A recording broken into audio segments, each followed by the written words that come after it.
ഈ ഇലക്ഷന്റെ result decide ചെയ്യാൻ പോകുന്ന ഏറ്റവും ഇമ്പോർട്ടൻ്റ് ആയിട്ടുള്ള ഫാക്ടർ എന്തായിരിക്കും? വിലക്കയറ്റം, അഴിമതി, ശബരിമല? മനോരമയുടെ സർവേ പ്രകാരം ഇതൊന്നുമല്ല.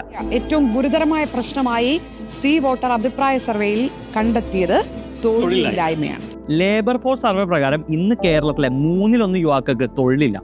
30 വയസ്സിൽ താഴെയുള്ള ആളുകളുടെ അൺഎംപ്ലോയ്മെന്റ് റേറ്റ് ഇന്ത്യയിൽ തന്നെ ഏറ്റവും കൂടുതലുള്ളത് കേരളത്തിലാണ്. എംപ്ലോയ്മെന്റ് എക്സ്ചേഞ്ചിൽ മാത്രം പേര് രജിസ്റ്റർ ചെയ്തിട്ടിരിക്കുന്നത് 23 ലക്ഷം ആളുകൾ. NCRBയുടെ ഡാറ്റ പ്രകാരം തൊഴിലില്ലാത്ത ആളുകൾ ഏറ്റവും കൂടുതൽ സൂയിസൈഡ് ചെയ്യുന്നതും നമ്മുടെ കേരളത്തിലാണ്. പണ്ട് തൊട്ടേ കേരളം എഡ്യൂക്കേഷൻ സെക്ടറിൽ ഫോക്കസ് ചെയ്തുകൊണ്ട് ഇവിടെ വളരെ എഡ്യൂക്കേറ്റഡും സ്കിൽഡും ആയിട്ടുള്ള ഒരു വർക്ക് ഫോഴ്സിനെ ഡെവലപ്പ് ചെയ്തെടുക്കാൻ നമുക്ക് സാധിച്ചു. പക്ഷെ അവർക്ക് തൊഴിലവസരങ്ങൾ നൽകാൻ പാകത്തിനുള്ള കമ്പനികളെ അട്രാക്ട് ചെയ്യാനോ പ്രൊമോട്ട് ചെയ്യാനോ നമ്മുടെ ഗവൺമെന്റ്സിന് സാധിച്ചില്ല. ഇൻഫാക്ട് ഇവിടെ ഉണ്ടായിരുന്ന പല കമ്പനികളും പൂട്ടിപ്പോയി അല്ലെങ്കിൽ പൂട്ടിച്ചു. അതുകൊണ്ട് തന്നെ ജോലിക്ക് വേണ്ടി മറ്റ് പല സംസ്ഥാനങ്ങളിലേക്കോ വിദേശ രാജ്യങ്ങളിലേക്കോ പോകേണ്ട അവസ്ഥയാണ് കേരളത്തിലെ യുവാക്കൾക്ക്.